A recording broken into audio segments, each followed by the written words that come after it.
Hello, everybody, and welcome back to our reviews of Andor Season 2.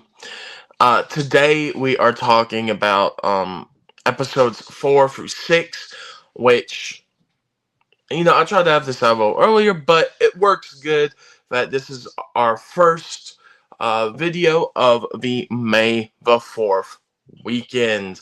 So, welcome on in, everybody, to May the 4th weekend, starting with Andor, then the Jango Fett Helmet stream, a Revenge of the Sith was absolute perfection video on May the 4th, and then Tales of the Underworld on Monday. But yeah, and maybe even more. But welcome on in to this awesome weekend. So we are going to be talking, of course, about episode 4, 5, and 6. But as these are kind of like arcs, you could say, like kind of like how anime, has arcs. This isn't like these are separate arcs. So this was the Gorman like heist or arc here, and the beginning of this is it is a year after episode 3. So episode 3 of season 2 ends with Andor getting, Bix, his lover, and her bro out of there. So the next time jump is a year, and him and Bix are in Coruscant in the year BBY 3, so before the Battle of Yavin 3.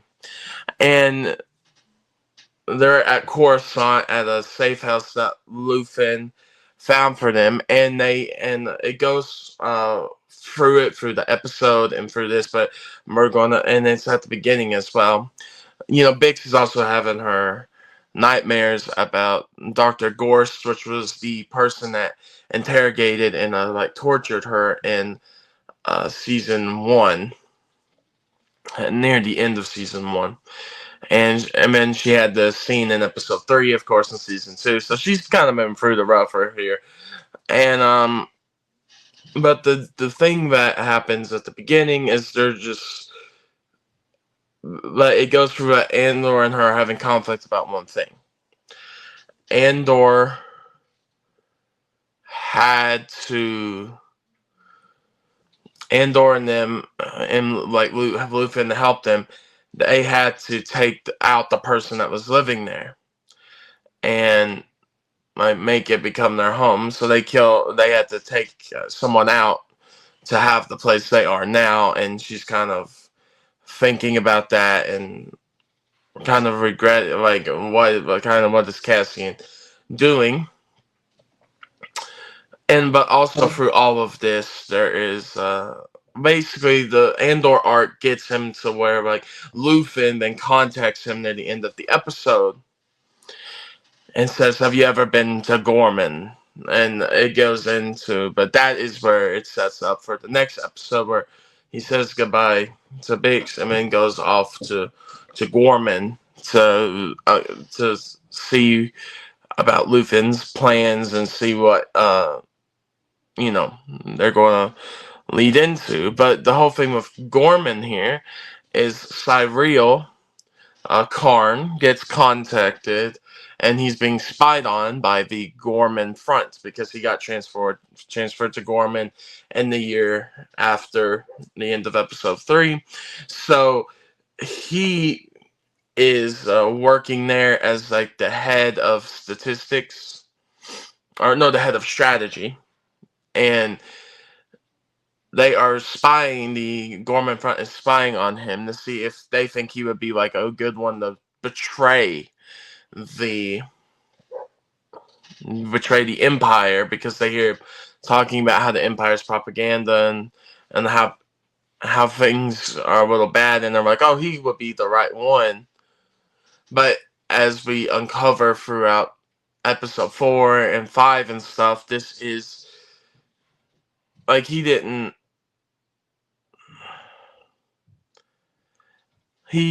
kind of knows about it. Like he's been trying to get in contact with the Gorman Front. He didn't fully know they were like spying on him, recording him, all that. The but they get in contact with Cyriel and are like, "Hey, you want to join or meet? Or you want to meet up with us here?" And they hand him a Gorman spider like toy thing, and then he said like, "Yeah, no, we'll see." So he goes back to his apartment, reads the note, and then as we find out here, he goes back to his office, says he forgot a file, and gets in contact with his girl, Dedra, and says, "I found the Gorman Front. I'm going to go meet them tomorrow. This might work. Do you want to tell Partagaz?" And she said, "No, no more. But the less he knows, the better right now until he can figure all this out." So Real's like, "Okay." So he goes and meets the Gorman Front at this like town hall meeting, and the main thing with this is everyone there is very concerned about. We know what it is, but the civilians don't. The armory being built on Palmo because it would shadow over the memorial of the fallen that Tarkin took out. Wow, because and we learned about this more in episode 5, but basically he wanted to land like in the middle of that square, and people were like, "No, no, you can't land here," and everything, and he just in his ship just landed on people and took all of them out, and real, took them out in Minecraft like all these people, and he killed them. So it's just, and then next is, but they tell Cyril about that Tarkin did all that, and that it's kind of like it kind of breaks the Imperial treaty that they will not overshadow the memorial, and now they're building this armory that is overshadowing it. So throughout this whole time of like Gorman and figuring all this out, Lupin's contacting the Empire, which was Lonnie, yeah, tells them that Dedra is working on Gorman, and Lupin's like, "What for?" And he's like, "I don't really know, but they were keeping it really secret." And he's like, "Okay, Lonnie, just don't keep me waiting next time." And he says, "You always have told me to wait before." And Luffy says, "We don't have the time for that." And then that's when Andor gets in contact, or that's when Luthen gets in contact with Andor to send him on the mission to Gorman to, do some recon, see if it's worth getting into a battle with the Empire there. So that is where the episode ends off of the Andor story, and then Saw Gerrera comes to Dakar, and that is where Bix's brother is, and he was doing, and he says, "I need help to fix this machine. I need help." Like, so I was like, "I heard you can do the code breaker on this machine, get us into this Imperial vault or whatever." And he says, "Oh, here's one of my best men. You got to train him to do the code breaking and the sequencing. Or if you don't, then the gas will spew out and we all, will die. It's like a chemical." So, Vix's brother starts to do that, starts to get it all done, and starts training this guy how to work this system. And that's where this episode ends, because the end of the episode is Andor going to Gorman. So let's get into episode 5. And Andor said goodbye to Bix, but at the end of episode 4, we saw that Bix is doing like a like a drug or something to like make it where she sleeps better at night and is not having the nightmares. But sometimes she gets just affected by all this stuff. And throughout the whole 4 and 5 and stuff, she's been having the nightmares of Dr. Gorse or just things that have happened to her. So she takes this to like calm her mind while she's in Coruscant. And so Andor gets sorry, Andor is getting ready to go to uh, to Gorman, so he needs to get a disguise. So he goes to a person that gives disguises and like ways of entry into places that are hard to get to with the Imperial like barricades and all of that. So Andor becomes a Veneer Karn, but he is he is like a fashion designer and wants to come to Gorman to explore and expand his expertise and everything. But he was like, it's like it's this whole front, like him and his brother were in Coruscant, and he became a good fashion designer for him, and then he's going to Gorman to learn more, and that is the real big thing. Like he was like a Gorman citizen and all that. It was funny, but but he becomes like, he plays this part well, and it was really good.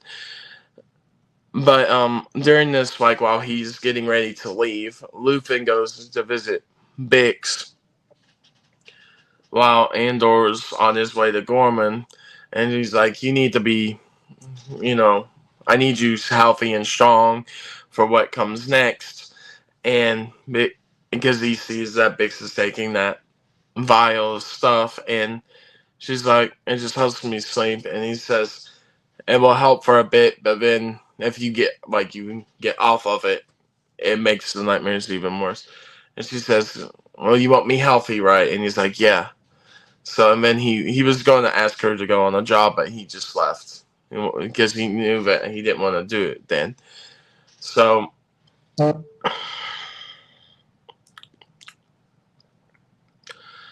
and Cyril is still like working with the or going to the Gorman front. He gives them the uh, like tracking manifests and everything for them to like they start working with him, and he gets them like the tracking manifests about what all these what the stuff in for this building, or as we know the armory is, and where all these weapons are and everything. So but as of course we know, Cyril's working with Dedra, and he was coming back to her in episode 5, like.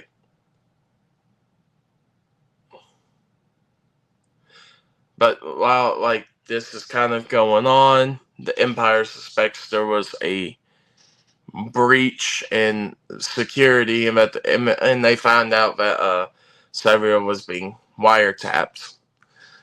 And he's like, there was a listening device in my office, and of course, the people for the Gorman Front are in there. One of them is, and they got, they were, they had to take it out, but they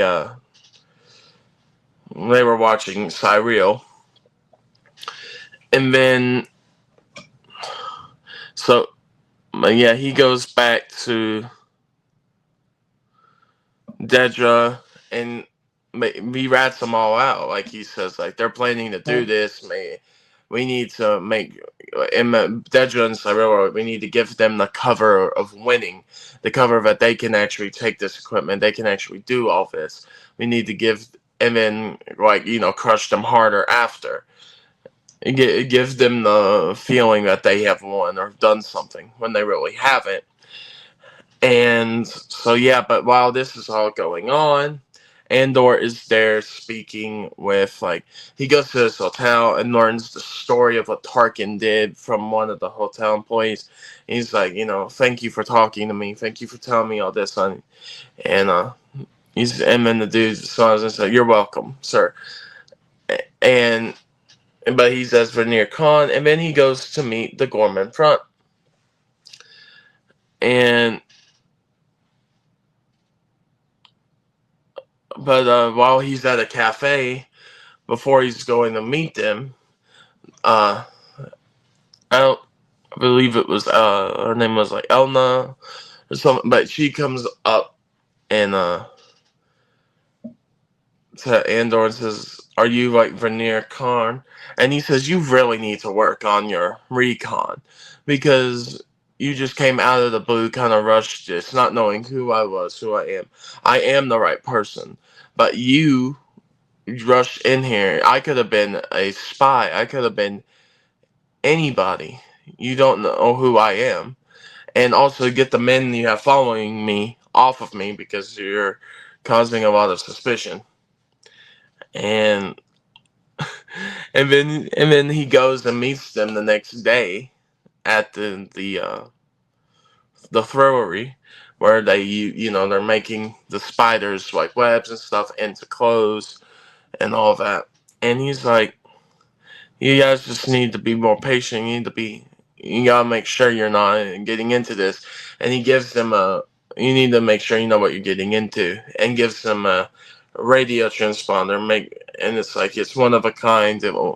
And it makes sure that you're connected to us and can talk to us. The next, so Andor, when they tell him the plan of what they're going to do, and they show Andor where they plan to have their speeder to go to, and he's like, "I don't think we can do this. This doesn't seem right. This seems like you're in over your heads, and we can't really. I don't think this is feasible, or I feel like you all are taking this too fast." And that's what gets him to leave. He thinks they're as he sees, they're very inexperienced. They don't really know what they're doing. They're not fighters. They're not like soldiers or anything.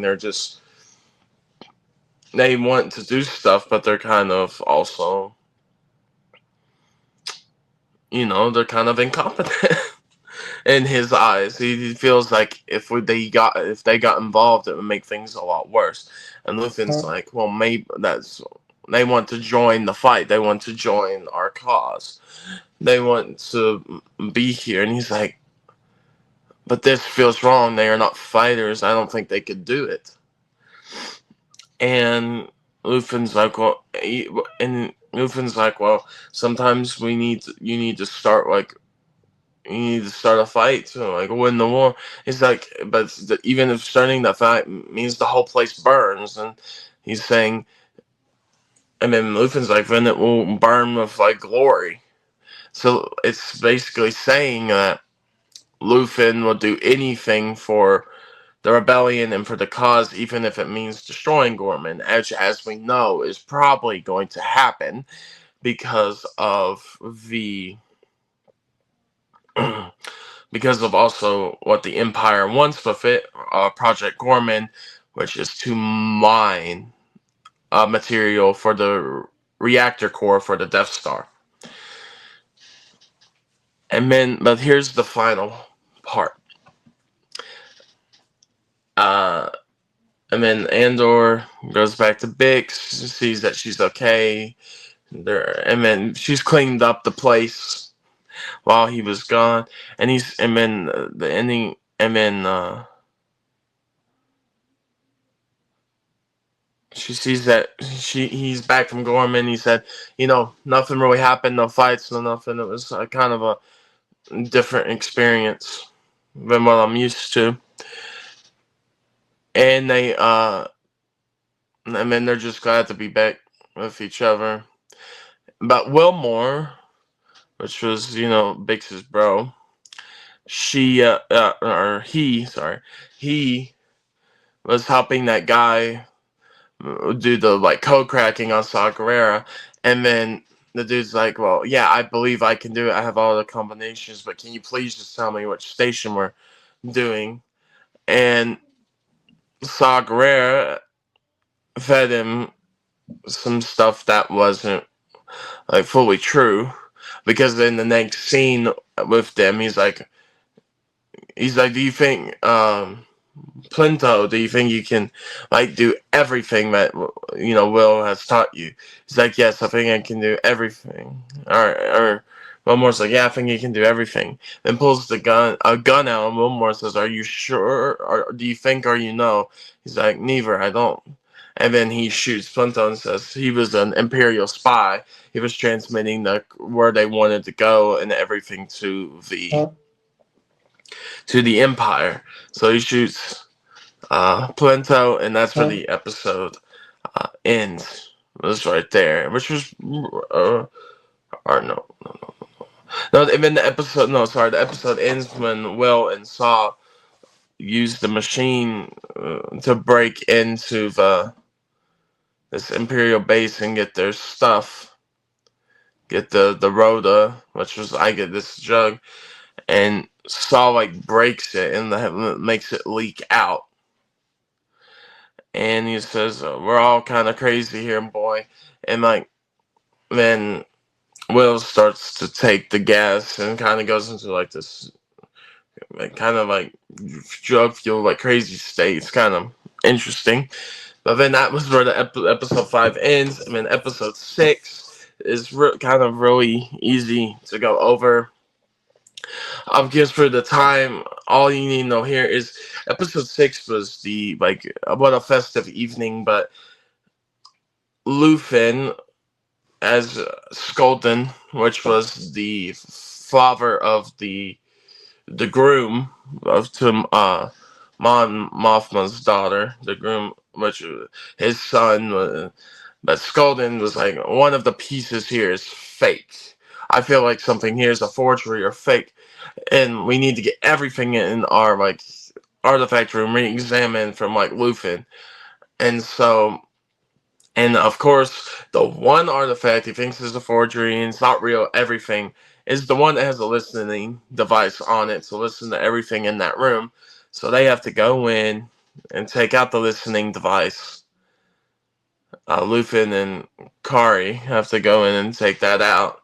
So she leads Lonnie to the thing while the others are looking at the rest of the exhibit, and her and Lonnie, the spy for Luthen, uh, get it gets stuck, but they get it out in just the nick of time. But because director Krennic is there as well with Mama, and Mom Mothma's there, and Luthen and Skolden, they're all there, and Krennic is learning about the history of all these objects, and basically Mon is like, sounds like something like you need to learn, or like you should.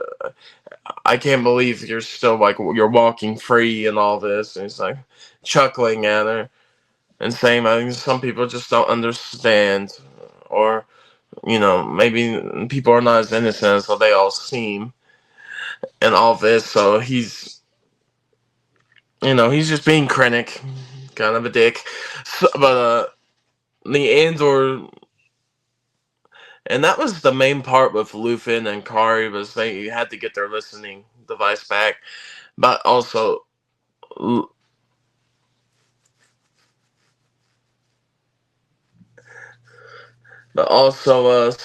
and Dedra, they're planning the heist on Gorman, and Vel and Senta are back together to do that.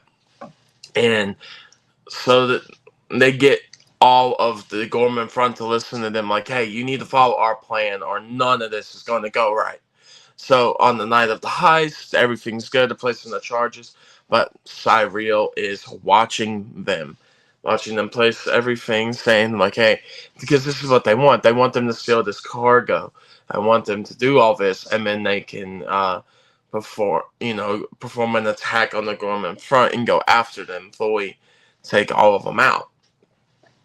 So while they're doing all this, they charged the transport with that had all the weapons and all the stuff on it. You know, they took it out, so they're stealing all this stuff.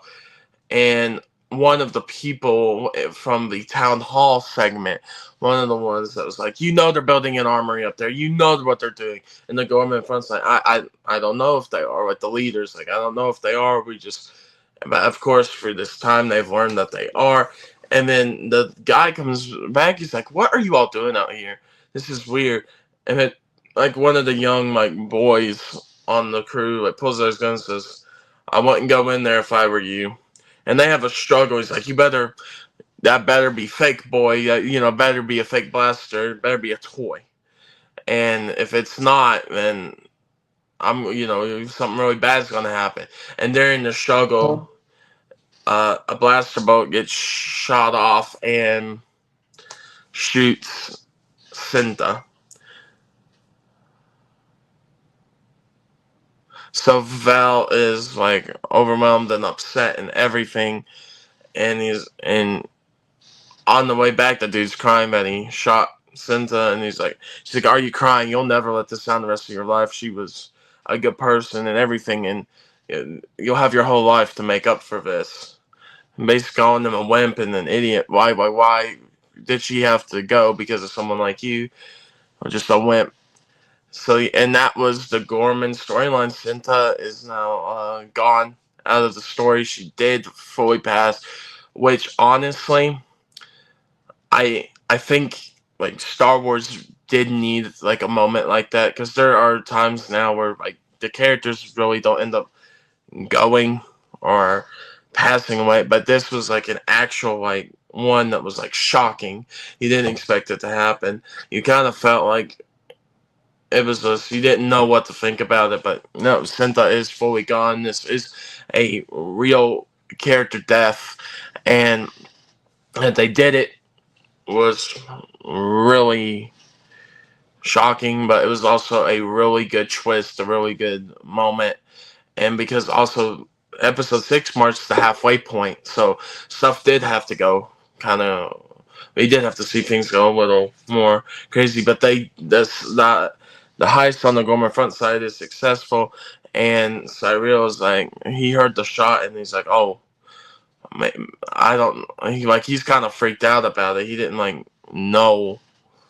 Now he's having more trepidation than ever, I think, about really doing this.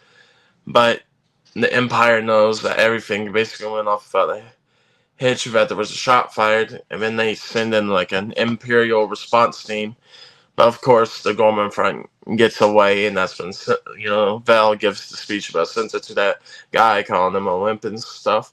And then the final moments of this episode was perfect, because uh Cinta, or not Cinta, sorry, it's not Cinta, Bix and Andor go to Dr. Gorst's building. Cinta is hiding in the corner of the interrogation torture room, and she puts the interrogation torture machine on him and makes him literally freak out and do all that. And then she shoots a guard that says, "Hey, what are you doing here?" And then her and Andor blow up the building, and then that is the end of Andor Episode 6. So basically, this whole arc was about Gorman and the Gorman front discovering what they want, and Cyril double crossing them and reporting to the Empire, and Lufin and Sagrair and all of them just being, you know, just being themselves. But thank you all for watching episodes 4-6 of Andor. I hope you all enjoyed this. Hope you all enjoyed this episode of the podcast, and we will talk to y'all later. Bye bye.